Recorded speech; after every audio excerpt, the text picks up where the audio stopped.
What's up? Happy Hump Day in the Earlverse.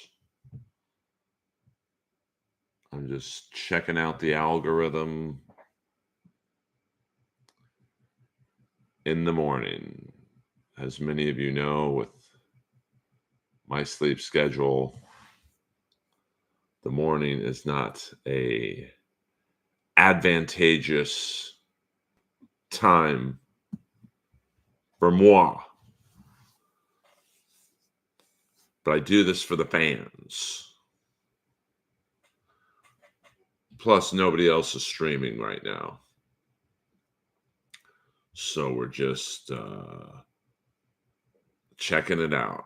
I don't know if I'm better off in the nighttime or the morning time.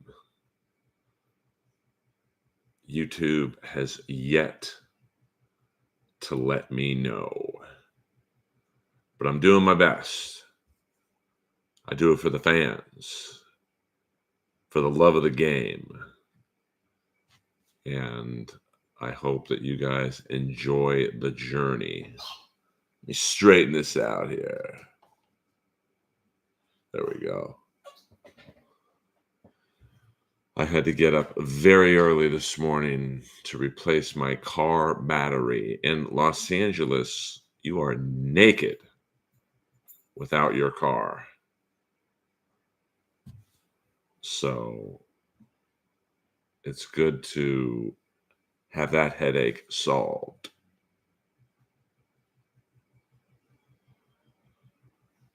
Thank you, Jay Santos. Well, I talk about time slots because the algorithm is really where it's at. And if, when I look up my YouTube analytics, it says that most of my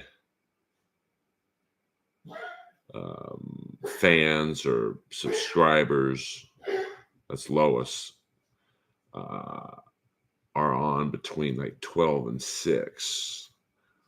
But I have noticed some decent watches around this time. And, I do have to be cognizant of when the other streams are on. Lois has a little cold. I apologize about that noise. Like Shuli's, I think, just ended. I don't think Melton did a stream today. So, I figured I'd get the pre-Brennan crowd. I'm not sure what Chad is doing. But, this is please tell me you don't have Matarese numbers. I might have worse than Matarese numbers, to be honest with you. This stream, I'm not going to lie, it ain't killing it. Lenny's printer. But, I've only been really seriously streaming for a month in terms of being monetized. So No, that's Lois coughing in the background. Well, it's pretty hard to be fake your numbers. If you look up, it's 5 people listening, 4 likes. But I'm pretty honest guy, so I don't think that I would. I think the problem with me is since I don't do the Dabbleverse in here, some people might find that boring. Okay, this guy's just talking for an hour. But, we talk about anything you guys want to talk about. Wrestling, hockey, 80s movies. You guys can talk about the Dabbleverse stuff, but, it's just not my jam. So I try and avoid it. Believe me, I know if I started roasting people in the Dabbleverse, the numbers would skyrocket, but it's just not me, man. And you would think someone coming from Roast Battle would be all about roasting people, but it's just not my style. Yeah, I don't think anyone can accuse me of buying viewers. You got to give me that. Could I buy viewers? Absolutely. But if I had like 200 viewers in here that I bought and no one was asking questions, it would look pretty obvious. Were you ever a Cub Scout or a Boy Scout? I was in the last Boy Scout as a football player, but the only like group that I was ever in, I was an altar boy for a couple of years because I figured out how I can make money on it. Earl, I mean, Bruce Willis was the last Boy Scout. I'm the last comedy soldier. By the way, I'll be at the Comedy Store Saturday night. It's my usual spot now. 12:15 in the AM. AEW should let Daddy Man manage John Moxley, and they could call it Skakel Moxley Connection. Might be a little rough on the Google search, though. Yeah, I mean, I would love to be a heel manager. Uh, Dick fits well. I always enjoy when you're in the stream. See, I'm having fun. If anyone from the Dabbleverse had 9 people in their stream, they'd be suicidal. But you know, I'm not doing this to be rich. I'm just doing this to build up my name in the YouTube world, and hopefully it catches on. And I think I would do well with Wardlow because Wardlow's not good on the mic. I am a man of the people. I speak for the unspoken. Pam, I am in the house. Tell Saint Ranger I said hello. Yeah, I was never. I mean, I'm trying to think what I was in terms of kids groups. I mean, I was pretty athletic, but I didn't play little league or. Yeah. I mean, we got 12 strong in the Earlverse right now. I'd rather hang out with 12 cool people than I mean, sure, I would love to have 900 people in this stream with 100 or so super chatting. I mean, money's money, baby.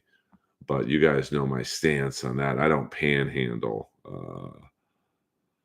Yes, I mean, if you ACDC, the Inappropriate Earl podcast had Jungle Jim Florentine on it, and he talked about the guy molesting him or trying to molest him by giving him wrestling dolls.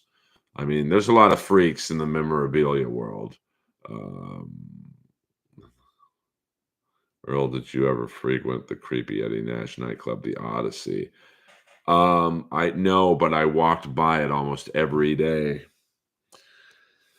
Here's kind of a 6 degrees of separation story. My best friend in grade school was Marcelo Rodriguez. Now you might say, well, how the hell are we supposed to know him? But you do know him because he was the cop that arrested George Michael in the bathroom. Because Marcelo was like a really good looking dude, so they knew George Michael would go for him. But he lived, and he doesn't live there anymore, so I think I could say where. Flores and Beverly Boulevard, and just to the west of Flores on Beverly Boulevard, ironically, it is a Lens Crafters now, was the Odyssey nightclub, which was a all ages club, known to be basically an undercover gay nightclub. I mean, it was where a lot of gay kids who, now you got to understand, being gay in the early 80s, mid 80s, it wasn't as cool as it is now. So the Odyssey catered towards, I guess you'd say, the teens and whatnot. And then I think once they stopped, I mean, I think they were always making money, but I think that the city, Eddie Nash was pretty notorious at that point through the Starwood. So the city was really busting balls. And he just said, fuck it, I'll torch the place, get the insurance. Um, Well, I mean, I probably would have been a good Boy Scout. I mean, I wouldn't mind getting an energy drink sponsor, but I don't think energy drink, uh, um, I don't think they sponsor streams. But I'd be down if Rockstar or Celsius or Red Bull did. I believe Celsius is pretty easy to get a what they call an ambassadorship. Of course, right now, I am a sponsor for Fit to Go Foods in West Hollywood, but that doesn't really do anyone in the stream good unless you live here. Um, yeah, I mean, Eddie Nash was next level. We all, I mean, probably the most famous story about Eddie Nash is that he would have parties at his house and there'd be a lot of girls who, let's just say, liked the cocaine and he wouldn't charge them for it. He would take a shit and they would lick his ass clean if they wanted the cocaine. Pam, I am 5 gifted memberships. Pam, you are too much. So Dick Fitzwell, Doodle, Italian Stallion, K, and Dottie Three Rips. Please thank Pam. See, I got a good group in here. Yes, Eddie Nash was played by Eric Bogosian in the Wonderland movie with Val Kilmer. And of course, everyone has seen Boogie Nights. And in Boogie Nights, Eddie Nash was loosely played by Alfred Molina. They didn't, his name in Boogie Nights was not Eddie Nash. It was, I think, it was an Arab name, A-Rod. I'm not sure why they didn't use Eddie Nash's real name. Eric Bogosian, I thought was awesome as Eddie Nash because he kind of looks like him. Eddie Nash is a kind of a peculiar looking dude. I mean, Alfred Molina was very good as well. I mean, he basically had the energy of what Eddie Nash was like. Um, yes. Oh, that's just Cosmo. Now, I don't know if Eddie Nash had Cosmo, but in the scene in Boogie Nights, you'll notice there was a gigantic black man who was Eddie Nash's bodyguard in real life. His name was Gregory Dials, who was like a 350-pound ex-football player who was a karate expert. So, you know, uh, I'm sure Eddie Nash had a fair amount of enemies. Um, yeah, I mean, I've tried to get a Eddie Nash documentary off the ground for a few years. I know Michael Connolly, of course, the author Michael Connolly, who is also the creative force behind the TV series Bosch, um, is doing, I believe, a docu series on Nash. Um, I'm just fascinated by him because what's up, Sour Milk? Because Nash was instrumental in the '80s metal scene. I mean, he basically gave Van Halen their start at the Starwood, and uh, I know Motley Crue. Before they were Motley Crue, they were a band called London. They played at the Starwood. I mean, the Starwood's pretty iconic music um, venue that is now. I will walk by it in a few hours when I walk Lois. It's now a Russian deli and a post office. But they kept the not the bulb, but the it had a very iconic top, I guess. It looked like the Taj Mahal. They kept that, so it's pretty easy to drive. I'm sure Slash played the Starwood. Quiet Riot got their start at the Starwood when they were with Randy Rhoads. So I just my sales pitch to the different networks was that this documentary would have everything. You're going to have, um, the drug angle, the porn angle with John Holmes. You're going to have, you could get Gene Simmons to talk about the Starwood because he went there. I think that's where Gene first saw Van Halen. I believe he helped get them their record deal off of seeing them at the Starwood. So, I mean, and Nash, I think at one point had 30 liquor licenses in LA. Now, I know friends of mine who own bars in LA, and um, I mean, it's crazy to get one liquor license. I mean, it's the city really makes you jump through hoops. So to have 30 at one time, because he owned strip clubs, gay clubs, I mean, whatever it made money, he owned all ages clubs, country bars. Like it was really like he had his mitts and everything. Peter Chicken Man Brennan, $2. Let me hear you holler. You go to Esther's Drugstore June movie premiere in LA.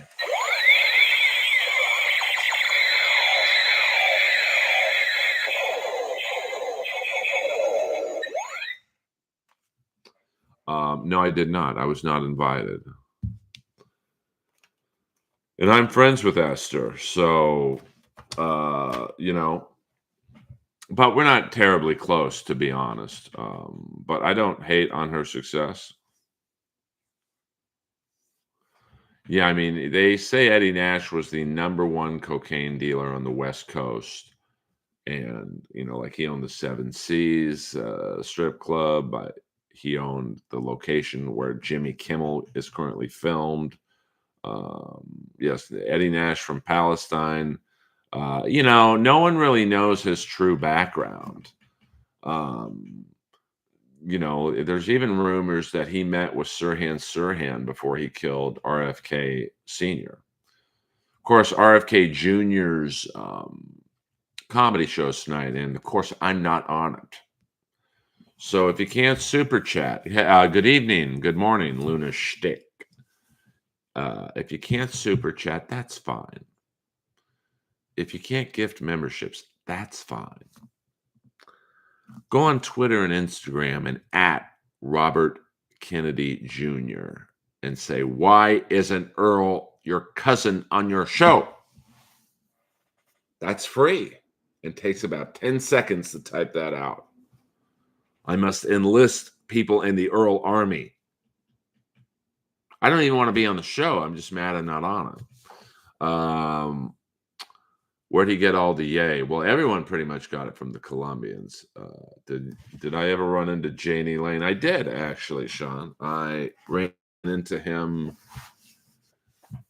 at the Greek Theater. I believe I was there to see Alice Cooper. Yes. Tweet that out, Dr. Nova. That's funny. Because now RFK Jr. is on my shit list. And you guys know what happens to people when they're on the list. They don't get off it. I mean, I love Rob Schneider, and he's on the show. But yes, I'm sad. I got to be honest with you. Our rest in peace to Tony Gagnos, a.k.a. Anthony Tuparello from Porky's, a.k.a. Meat. He was also in The Wanderers and the telephone repairman in Die Hard 2.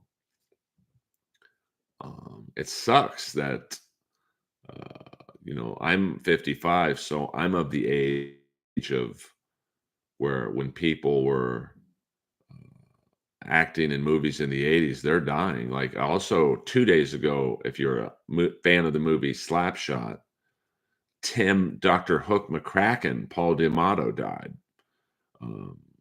He was the bad guy at the end. Where he looked at Paul Newman and said, "You suck cock." And Paul Newman's like, "As much as I can." And the guy was like, "What?" But I'm sad. No, he wasn't Ogie Oglethorpe. He was Tim Dr. Hook McCracken. But, you know, Porky's was a very, you know, the first Porky's came out in 1980. And I just remember I was, I think, in like 7th grade, maybe 6th. And that movie was so huge, you know, because it was like really like Animal House, but more sexualized. And every kid in my grade school was like, "Did you see Porky's? They showed a guy's dick through the shower hole." And like, You just didn't see movies like that. Um, but that kind of ushered in that era of humor. Like, I think Airplane had come out the same year. Um, and of course, they spawned through three Porky's movies altogether. But none of them really captured the charm of the first one. I mean, the third one, uh, was a little rough because they're all at Angel Beach High, but they're all like clearly in their 30s. Although the second one had a great Dave Edmunds song, High School Nights. The dean's in the office and the writing's on the wall. Some of us will make it and someone's gonna fall, but it really don't matter because you get the picture. Um, well, it just sucks, that visual aids. Hello, see sour. I think no, I think Tony Gagnos died of a heart attack. Um, well, I mean, I've heard that theory too, Chris Mack. I mean, no one really knows. I mean, it's not like today where there's a million cameras everywhere. I mean, back then there was no cameras. It's like what was that case a couple weeks ago? And a big time Hollywood agent, killed someone. He like chopped him up in bags, and literally the crime was, through people's ring cameras on their homes and business cameras was traced from when he put the bodies in his car in his driveway, and when he couple blocks down threw them in a dumpster. Like every step of the crime was caught. Um, I have not seen brain donors. Um, who died of a spinal infection? Eddie Nash, Paul D'Amato, or Tony Gagnos? Um, yeah, but rest in peace, Tony Gagnos. We had spoken actually several times on Twitter, and I gave him the standard spiel. I'm a big fan, which I am. Um, Oh, that's too bad, AC/DC, but thank you for, he was great in Porky's. I mean, and, good in The Wanderers. He had a nice run, The Wanderers 79, Porky's 80, and then, he kinda, the 2 Porky sequels and, um, Die Hard 2, and then he kinda faded, I guess, but, it's just sad when you see someone who um, meant a lot to you in your teenage years. But he was always very nice. He said, "Yeah, I'll do your podcast." I'm like, "Well, we got to do it by Zoom," And I don't think he was very technologically savvy. He seemed to be resistant. I'm like, "Well, dude, that's the only way I can interview you." But he was very nice. Yes, Ken Wall actually has said he would do my podcast. Let me check in with Ken Wall. And that's a guy who I thought was going to be a star, and he was a star for a while, to be honest. But he just kind of, after Wise Guy and oh man, here's a sad picture of Ken Wall and Tony Gagnos. I believe Ken Wall follows me. He does.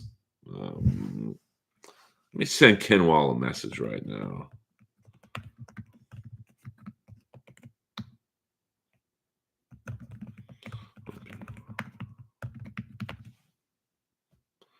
Um, I mean, Ken Wall is definitely one of, I often talk on this show about, actors like what if actors, Michael Pare. I thought he would be a star. He's had a good career. Like he's a working actor, I guess. Jenny Wright, who was on Inappropriate Earl. I thought she'll be a star. Um, then I think Ken Wall got into an accident and it just fucked him up. And he was never really the same. He did that movie, I think it was 1987, Escape from Beverly Hills, and it was pretty bad, even by my standards. Um,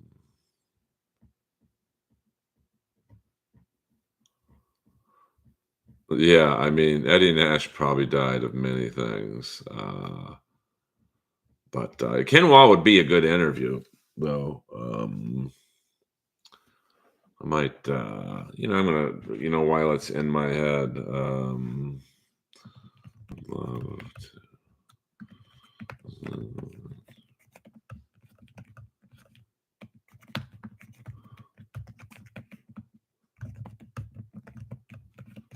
all right, so, I just messaged, Ken Wall. I would like to interview you. Because Wise Guy was a big show, man. It was like, and he was good cast. Ray Sharkey. Piece of shit as a human, but a good actor. Jonathan Banks, Jim Barnes, his lifeguard, I believe. Jan Michael Vincent, another one that you'd think. He was like the Brad Pitt of my generation, I guess you would say. Yeah, yeah, I've had Marshall Teague on my podcast. Great guy, like really super nice guy. Came to my house. We watched Roadhouse together. I mean, it was surreal. Yeah, he married a Barbie twin and then kind of got into like some political causes. I think, uh, I'll guess he burned some bridges in Hollywood, so no one was willing to give him like a second chance. Which is really too bad because if you watch, especially the first couple seasons of Wise Guy, it's like this guy's this movie star, like good looking, he can act. Vinny Aranova, um, yeah, I mean, I mean, like mine's Rebel, and I then you go from seeing Jan Michael Vincent and say Big Wednesday when he's like you know straight or gay, man, that's a good looking dude, and then Airwolf, big TV show. He never really did big movies, which is surprising. I mean, he was in Hooper with Burt Reynolds, Big Wednesday, but those movies were kind of bombs. Um, I guess you'd say he's more of a TV guy, but I used to see him at King games bumming beers from fans, and it's like, oh man, this is crazy. Word on the street that Dante is in pre-production for Bro, What's Happening Part 2. Well, he's got the time. I mean, none of his clients work. Um, but you ever noticed, Lenny, that Dante doesn't do the Black Lives Matter stuff anymore because it's not in the news? Such a moron. Um, but yeah, Marshall Teague probably he was a good-looking guy, good actor. I mean, he's a working actor though. Um, So it's one of those things that, you know, I shouldn't say someone never made because, Marshall Teague's worked for 40 years. Michael Pare still is in films. Treat Williams, I thought would be a huge actor, but he was a steadily working actor. Really, Gary Busey, like, he's a weird one because, like, after that motorcycle accident, he just went fucking nuts. But he had a better career than most, I guess. Yeah, I mean, I've seen it, Doctor Nova. Hollywood will fucking chew you up. I mean, look what it's done to me, and I'm pretty happy. And I'm like, this business fucking sucks. I mean, I gotta deal with rapists, pedophiles, sexual deviants, and those are the funny comics. Hello. Uh, Dr. Nova, I don't know if I'd tweet that out. That's not going to get me on future shows, but it is funny. I mean, Michael Skakel probably has a better chance of getting on this comedy show tonight than me. Out of control. I mean, I do my best to be a nice guy. I don't rape anyone. I'm not a pedophile. What am I going to do? I'm a soldier. Granny loves kale, aka honk de clown. Um, what about John Holmes? I mean, I believe John Holmes was there, but I do have a nice Rolodex. But all the famous people I know, I've asked them for help in the last couple months. Nothing. That's another reason I do this stream. I'll build a fan base on my own. Fuck it. Um, I mean, I believe John Holmes. I mean, I don't know if he, in the movie Wonderland, it portrayed it like he did participate in hitting the person who was asleep in the bed, but John Holmes was a scummy guy. I mean, you talk about a business that shoots someone up. I mean, he went from being the number one porn star in the world to like having to do gay porn to make money. I mean, he was basically Marky Mark in Boogie Nights. Um, so it's a tough business, man. But I've seen and Hollywood will chew you out. Look at Jan Michael Vincent from when he was on Danger Island, and then all the way up to probably Airwolf. Hollywood loved him. Oh, you're the man. And then the second Airwolf got canceled. It was like fucking beat it. I see it all the time in comedy. You'll see a comic, they'll get on Netflix or Comedy Central. They'll have one special. It won't do that well. All right, time for the younger version of you. Beat it. Uh, so who was Trashy Punk? My Rolodex? Uh, Banks with, yeah, yeah. Oh, the world's greatest athlete. Are you talking about Tom McGee, Canadian strongman, aka pro wrestler? Yeah, I mean, uh, wise guy. Like I did another show like that. Another guy I thought would be a big star. Yes, Eddie Nash was a drug dealer. Was the guy from The Pretender? What's his name? Of course, if William Zoom was in the stream, we'd already have the answer. Let me look up that. It's killing me because I can see the guy's face. That was a good show.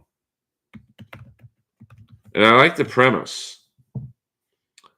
Uh, Michael T. Weiss. And good, I liked Miss Parker.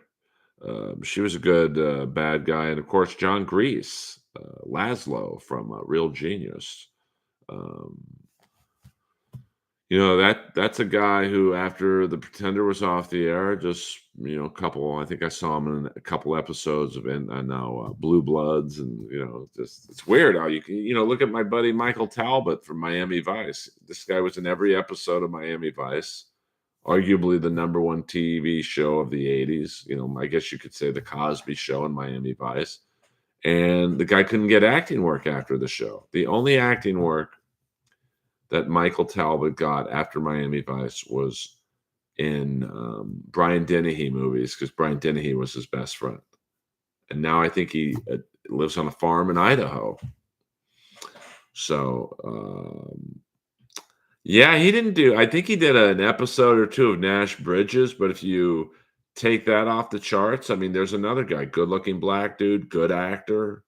I mean, he beat out Denzel Washington for that role. So, but just uh, just I don't know. I mean, it's a tough. Once Hollywood turns their back on you, it's tough to get it facing forward again. And the father from Good Times was, I think, John Amos. He had a nice career. He was in Die Hard too, as well, with Tony Gagnos. Um, it's tough, man. I see it in comedy a lot. I see it in music a lot. I mean, Janie Lane from Warrant, he told a funny story that he went into the record company. I think it was Atlantic Records. Goes in the center of the office was a big cherry pie mural, and he came back like 2 weeks later, and there was like an Alice in Chains poster, and he was like, "Who are these guys?" And then he found out real fast, and then Warrant was dropped from their label. Whereas 2 years earlier, when she's my cherry pie, cool drink of water, such a sweet surprise, sweet cherry pie. Um, was at the top of the charts. Uh, Mel Gibson, one of the greatest Hollywood comebacks ever. Well, I don't know if he's fully come back, but he's in the mix again. I've never run into Charlie Sheen. You'd think we would. I mean, one of my older brothers, was a pretty hard partier, and he hung out with that crew. Um, so, Scott Fitzpatrick, welcome. I believe you are new to the stream. We welcome all new streamies. Hit the like button if you haven't done so already. Let me thank my tippers. I like to make my tippers feel good. Pam I Am for gifting 5 memberships. Peter Chicken Man Brennan, a legend in the streaming business.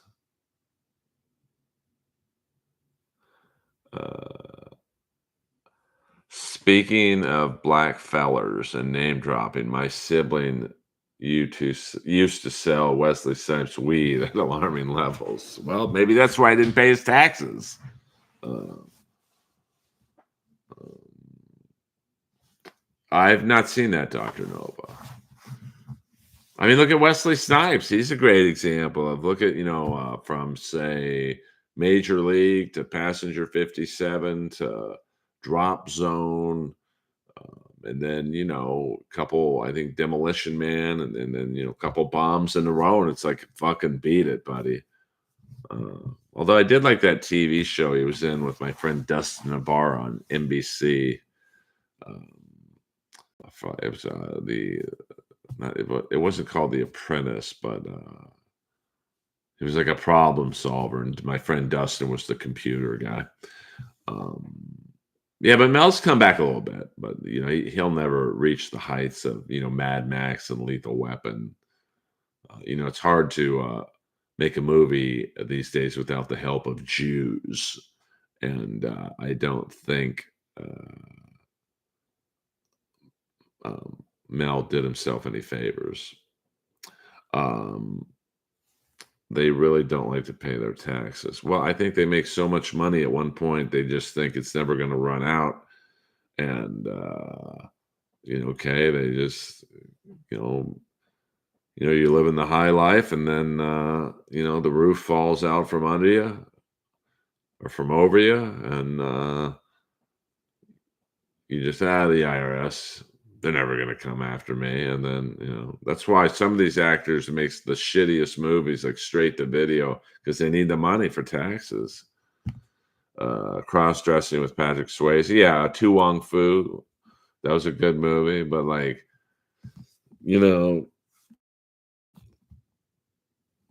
even Swayze had a few bombs, and Hollywood kind of turned their back on him a little bit. Oh, I mean, Lethal Weapon, man. What a great actor, but these guys, I think the problem is and Bird on a Wire with, of course, the great Bill Duke. Yes, that's a great fight scene. You want a shot at the title? Don't mind if I do. I mean, that first Lethal Weapon movie is, we were talking in the stream the other night about what is the best action movie from the 80s. And it's tough, man. I mean, you got that period from 83 to 88 where you've got Terminator, Commando, Cobra, Lethal Weapon, Predator, and Die Hard. I mean, I would pick Predator as the best out of that bunch. And you could even throw Bloodsport in there. I mean, there was just such a great 5-6 year run of macho act. And that first Steven Seagal movie, what was it? Out for Justice. Payback's a good movie. It's got the great John Glover in it. What up, William? Zoom. Yeah, I liked Forever Young. I mean, yeah, but he probably drank. You could tell Mel Gibson likes to have a sip of the booze. Yes, Surviving the Game. It's kind of an under the radar good movie. Great, John C. No, John C. McGinley was in it. F. Murray Abraham, Rucker Hauer, Ice T. Um, Above the Law. Okay, Nico. So you could even throw that Above the Law in there, and it's like, oh man. I mean, personally, I think if I had to rate the top three, I would go Predator, Lethal Weapon, and Die Hard, with Cobra a close fourth. I would love to see the version of Cobra with Brian E. Thompson in it a little more. Apparently, there's like a 3 hour or some crazy length cut of Cobra. So we are in search of that as we speak. And I am thinking about doing a live stream, maybe a Sunday night stream. I found the hotel in Venice that was Stallone's apartment in Cobra. We might do a special stream from Stallone's apartment where I will be on screen eating. I don't like to eat on screen, but I will be having a piece of pizza cut by a pair of scissors. Let's make that happen. Arm cup in this.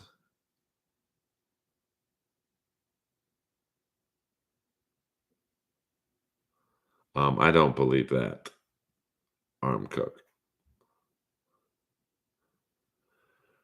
To Live and Die in LA, the great William Peterson and Michael Mann. I believe Michael Mann did that movie. Am I wrong here? Live and Die in LA. Of course, William Zoom could.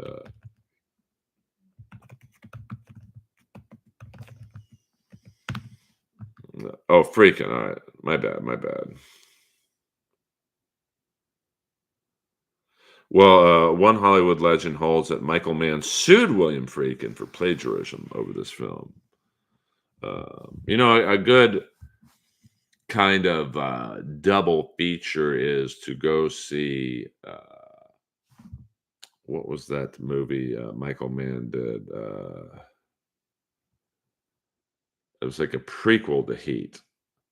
Um, it was a TV movie of Heat. Let me see what the name of that was. TV movie of Heat. L.A. Takedown. L.A. Takedown was, which I believe came out in '89, was like the skeleton version of Heat. It's like 90% the same dialogue, but with B movie actors like Alex McCarthy and is playing the De Niro part. And Xander Berkeley was the only actor to be in both LA Takedown and Heat. But in LA Takedown, he played the character of Wayne Grow, where in Heat, he played the um, husband of Diana Benora, I believe. Um, yeah, I mean, it's not really a good movie. It's not really a good movie, Triple J, to go after the Jews in Hollywood when they run the business. You know, you just, it's not a good move. But, I mean, that's what happens when you drink. Uh, the slick ain't no motherfucking joke. Of course, in the movie Heat, Wayne Grow is played by the great character actor Kevin Gage. Um, so it's just weird to see the TV version of Heat. It's like, because there's really not a lot of established actors in the movie. And then you see the movie Heat, and, it's like every big name actor in town. Yeah, Tone Loc was good in Heat. Listen, I need to know what you're going to do before I do what you gotta do. Don't waste my motherfucking time. Hey, man, this slick it ain't no fucking joke. Say what? Say what? Say it again. He's a big fiend for action. So right there, I know something's going down. Any thoughts on why the crowd were shouting Maui, Maui, Maui at The Rock during the recent live press conference?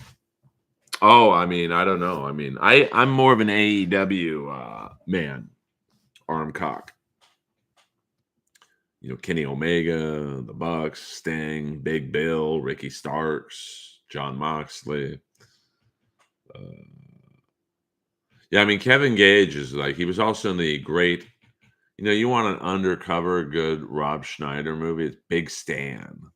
Great cast. Kevin Gage, Bob Sapp, Carradine. Really funny movie. Um, Probably one of my favorite movie lines ever is when the kid in the movie goes up to Rob Schneider in prison and he looks at Bob Sapp, who's this gigantic black dude, and he was like, I think that guy wants to fuck me. Daddy Man is trying to ban Nick Wayne's mom. He doesn't have time for that WWF shit. I mean, I would take Nick Wayne's mom out for a date. I mean, blonde, big tits, good body for an older broad. I mean, I'd hit it with a shovel. Hello, boing. I mean, Nick Wayne, he's good, especially given the young age he's in. So let me see what's going on AEW Dynamite tonight. I'm not sure. AEW Dynamite. I'm sure there'll be a Sting segment because they've got 2 more weeks to, figure out the angle. All right, AEW Dynamite, February 21st. Here is the card tonight. We've got Samoa Joe, Swerve Strickland, and Brian Cage going up against Hook, Hangman Page, and RVD. We got John Moxley and Claudio Castagnoli against FTR. We've got Timeless Tony Storm appearing and Diana Perrazzo in action. Doesn't seem like it's a great card. And I'm sure there'll be some stuff set up for Revolution. I mean, who knows? We might even see a Will Ospreay appearance. Maybe Okada comes in. And of course, I think everyone's waiting for, I think it's March 13th, the Boston AW card, where it's the rumored debut of Mercedes Moné, aka Sasha Banks. So, I mean, I find that Collision has kind of overtaken Dynamite as their flagship show. But I mean, tonight should be interesting because, like I said, they've got 2 more weeks to kind of tie up any loose ends from the Sting, Darby, Bucks match. I mean, I don't necessarily know if it's gaining the interest that it should. It's live from Tulsa, Oklahoma. Should be a good crowd. I don't know if Jim Ross will be in attendance. He's an Oklahoma boy. But, I'll be watching, of course. I mean, I do like AEW, Nick. I mean, I think Sting, Triple J, it's funny. I was talking about this last night with someone. I just think he likes the business still. Like, he saved his money. He probably had a sour taste from how his WWE career was, as short as it was. They didn't treat him very good. And I think Tony Khan probably said to him, hey, bro, I'm a fan. You can do whatever you want. This is going to be the complete opposite experience that WWE was. Oh, yeah. I mean, that still makes me mad. I mean, it made no sense for Triple H to go over Sting. Now, this is what I would say if I'm in the writer's room around that time. And you guys know me, I don't give a fuck. So if Triple H was in the room, I would have said this. Like Triple H, the Monday after WrestleMania, win or lose, is the same. He's the evil corporate bad guy who married the boss's daughter. However, there's a large portion of the WWE fan base, say kids from like 10 to 25, who literally had no idea who Sting was. Like, as crazy as that sounds, they didn't watch TNA, which is where Sting was for 13 years. So Sting needed to be brought in. You build him up. You have him maybe beat Ziggler and maybe one or two other guys going into that WrestleMania. You have him beat Triple H. And then, have him win the title and then have him lose to The Undertaker at the next WrestleMania. That way, everyone walks away happy.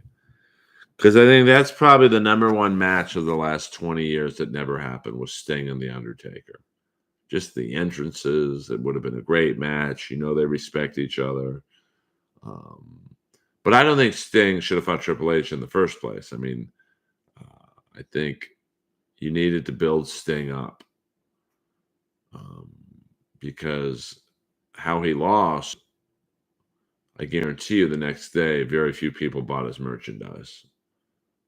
Very few, all those kids who didn't really know who he was like, oh, that's just an old guy who lost to Triple H. Fuck that guy. And that's just too bad, because I think if they did it right, it just would have been better. You had, if Triple H was the guy, and once again, I don't think he should have been, but he was. He goes over Triple H at WrestleMania. The next Monday, I guarantee you, they sell 10 times more T-shirts, gloves, bats, trench coats, whatever, koozies. Instead, that Monday after that WrestleMania, well, even after that match in WrestleMania, Triple H is already in another angle with Ronda Rousey, like 20 minutes later, looking like he just got out of a fucking day spa. So it just, and the NWO coming down to save Sting made zero sense from a writing perspective. Sting was never aligned with the black and white NWO for 1 minute. Now they're going to save him? Like, I get wanting to have, like, I just think Sting should have had his moment. I get wanting to have Hogan down there and Hall and Nash and Shawn Michaels. I mean, I will say it was cool to see Shawn Michaels super kick Sting, because they'd never been in the ring with each other. But it just made no sense. And then the next day, Sting's in an off-air segment plugging the network with Bo Dallas. Nothing against Bo Dallas, but it's like, come on, man. Shit. But, what are you going to do? I mean, personally, I think they should have had Orton be the first opponent. You have Orton in the ring cutting a promo. I beat Hogan. He revives the legend killer gimmick. I beat Hogan. I beat The Rock. I beat Angle. I beat Austin. I beat Nash. I beat everyone. And then the lights go out. Sting's behind him and just goes, "You didn't beat me." And he points to the WrestleMania sign. Come on, man. That's simple. I do have a nice John Varvatos coat that could double as a Sting trench coat in a pinch. Oh, I loved Sid. I have several trench coats, but the black David Bowie line by John Varvatos. Of course, it's not really John doing it anymore. He had to sell his name to Lions Capital, which also owns All Saints. But they kept some of the Varvatos designers in the house. So, it still has the appearance of John's handiwork. John, after Varvatos, after he sold his name, started On This Day, OTD. And, it was like the Ken Wall of clothing lines. It's like, it should have been bigger. Yes, I have like 5 or 6 pieces from OTD, and literally, especially with the leather biker jacket, every time I wear it, people stop me and go, "Who makes that?" I'm like, "OTD," and they're like, "Huh?" I think the problem with OTD was basically they were marketing towards like a Tyler the Creator type fan base, and like John is really known for making clothes for Billy Idol and Alice Cooper. So it's like those young kids are going to be like, "Who the fuck is this guy?" As crazy as that is to me, but it's like those young kids were like, "Who the fuck is Sting? I've never heard of him. I don't watch TNA." So that's why Sting needed to be brought in. I mean, you haven't beat it my way. You haven't beat Randy Orton at WrestleMania. He's over with the new fans. Like, hey, who's this guy who beat Orton? And then you haven't beat maybe a Ziggler type who's like obviously over with the fans. And then you haven't become champion. And then you have him lose to The Undertaker at the next WrestleMania. I mean, wrestling is not that hard. It's like when I pitched my friend who is in WWE, because we were talking back and forth about, hey, he didn't even know who the devil was, and he was interested in the storyline. It just hit me. I'm looking a little bit like Roderick Strong right now. Adam! Jordan wants me to go to Revolution dressed up as Roderick Strong with a neck brace. I mean, I might if I can get the super chat money up. I might just hire John to live with me.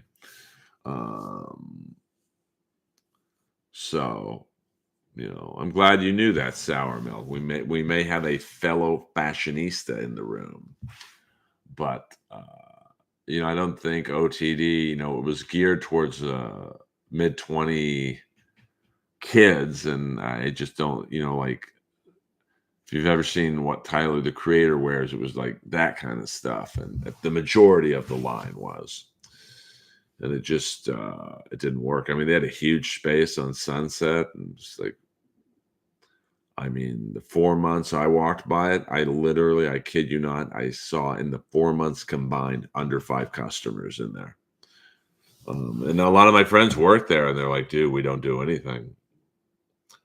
And then one night, the investors just came in and raided the place. So at one point, I do hope to have Jay Lux on the Inappropriate Earl podcast. Some of you out of towners probably are like, who the hell is Jay Lux? The number one commercial realtor in the world. If you ever are in Los Angeles, you will see from LAX to wherever you're going about 100 J Lux for lease signs in any business.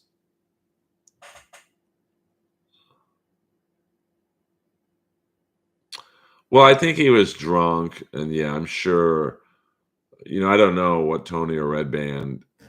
I think he was probably expecting something like the Ric Flair roast, which I was on, where we're paying tribute to him. But I mean, I didn't like it, to be honest with you. And Tony's a big wrestling guy, so I would have thought they would have handled Ric Flair a little differently. But um, I just don't think Rick was. You're right. I don't think Rick was told the premise of the show. Not that that would have mattered. I mean, listen. Uh, when I met Ric Flair, he had a drink in his hand. When I said goodbye to Ric Flair, he had a drink in his hand. So it might not have done any good, frankly, for Red Band or Tony to say, hey, man, this is what the show's about. But, um, live and learn, I guess. Um, the Ric Flair roast is available on Fight TV, and I don't get a single dollar from it. Well, I think Rogan treated him with a lot more respect. I would have loved it if Flair hit someone on Kill Tony. I mean, Flair did okay in WWE. I mean, I wouldn't say they burned. I mean, they didn't treat him like they did Sting, but um, you know. Well, I think Joe's a very good interviewer. Like Joe's very respectful. So, and I don't know if Joe's necessarily a giant wrestling fan, but everyone knows who Ric Flair is. So, um, I think that Joe took the appropriate steps to be at least semi respectful to the Nature Boy. I only wish I was on the episode with him. Uh, well, who knows though? I mean, I'm sure Flair was pretty hard to work with as well, and Bischoff was probably. You got to understand, Flair at that time was the old guard. The Four Horsemen, Arn and uh, you know Ole Anderson, and Tully Blanchard. That was the basically the OG NWO, and then I'm sure Flair saw the NWO coming in, going, "Hey, man, they're kind of doing what I do, but they're all younger and bigger than I am." So I'm sure it's there's all it's like a breakup. There's three sides of every story. There's my side, your side, and then the truth. Well, I mean, I've said this before. Kill Tony is just bullying open micers. So I don't think like I was never that funny on the show, to be honest, because I actually um, would try and give like good comedy advice, and then I would look out at the crowd and they'd be like, "What the fuck is this? We're here to have him call you a maggot." Replace M with F. Uh, so I mean, they want blood. It's like roast battle. You look at my first battle with Jesse Joyce. Jesse had the much more well-written jokes, but people don't want well-written jokes in roast battle. They want to hear someone called fat, a whore, or whatever. And I excelled at that. Oh, thank you, Sour Milk. But you got to figure when Flair saw the NWO taking off, and he was getting a little older, and Arn was getting a little older, and Benoit and Malenko, they didn't have great personalities, great wrestlers. Dean Malenko, man of 1,000 moves. So I'm sure Flair was acting out a little bit too, and I'm sure Bischoff was, he probably had an ego. I mean, fuck, it is pretty impressive that. Um,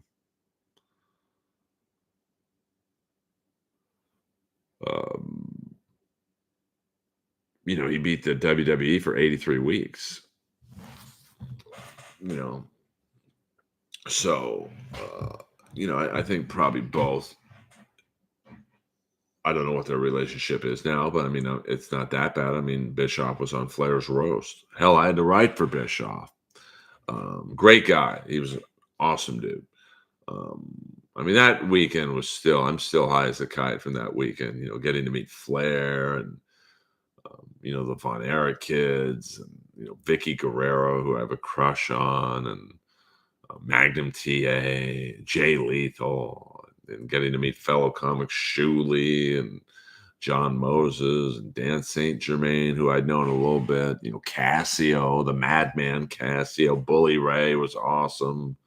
Um, it was just really, I briefly met Ricky Starks. He looked at me like I was a maniac, so we didn't really get to talk a lot. I think I scared him. So, so getting back to the Kill Tony thing with Flair, I just, Kill Tony and Roast Battle, they're not for everybody. It's a particular kind of humor. It's shock humor. So, I don't think. I mean, Flair's probably so gassed all the time that he doesn't want to listen to jokes. He wants to get some pussy, some putty. So, all right, you guys, we've done about an hour stream. I'm just trying to mess with the algorithms here. Let me thank my tippers one more time. Thank you, Pam I Am, for gifting 5 memberships, and the great and legendary Peter, the Chicken Man Brennan. Thank you, guys. Wrestling in the late 60s. So you probably saw Bruno Sammartino, Bobo Brazil, Master of the Cocoa Butt, Big Cat Ernie Ladd. Shuley was good to me, man. I got no problem with Shuley. I mean, I did a few episodes of his Sunday night show, Miserable Men, but I just didn't have much to add to the Stuttering John stuff. So I told him, I said, "Hey, man, I don't think I can do this anymore." He was fine with it.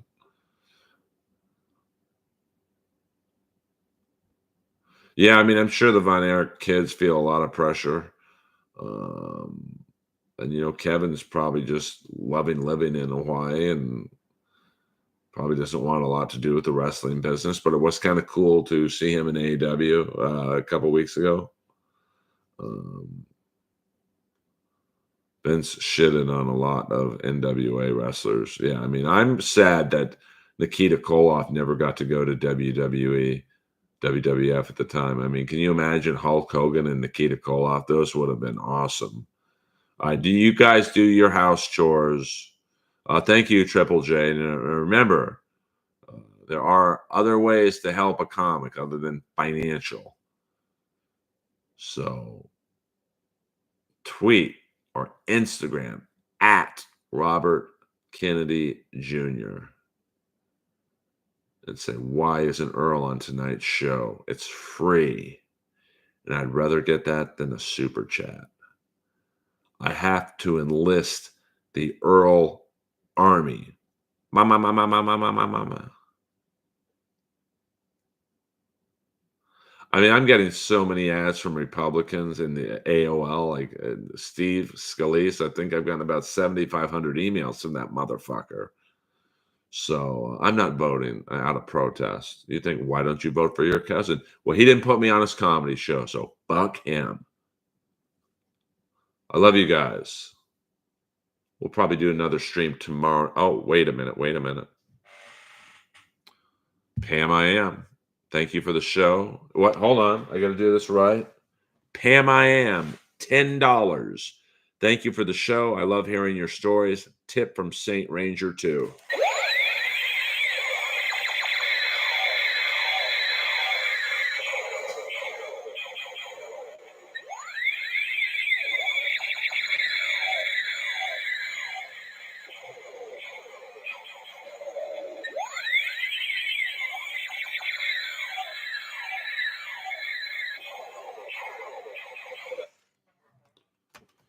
Thank you, Pam, and tell Saint Ranger I said hello. Well, I mean, listen, I appreciate the tips. I mean, I'm not panhandling, so I can be appreciative genuinely. I just don't look at you guys as dollar signs. And I even give you guys ways to help me that don't cost money. At Robert Kennedy Jr. Let's show my cousin the power that the Earlomaniacs in the Earlverse have. Yes, well, I mean, I don't want you guys tipping me.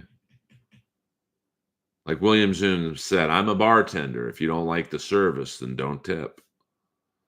And I realize that I'm not in the Dabbleverse, but I know that a lot of people come over from the Dabbleverse. You've already tipped Shuley and Melton and Brennan and Steel Toe and Win by Two and Ray and Chad. So I'm at the bottom of the streaming network, but I don't mind. I'd rather have 17 cool people in here than 500 people trolling me. But if they were tipping me, I'd put up with it.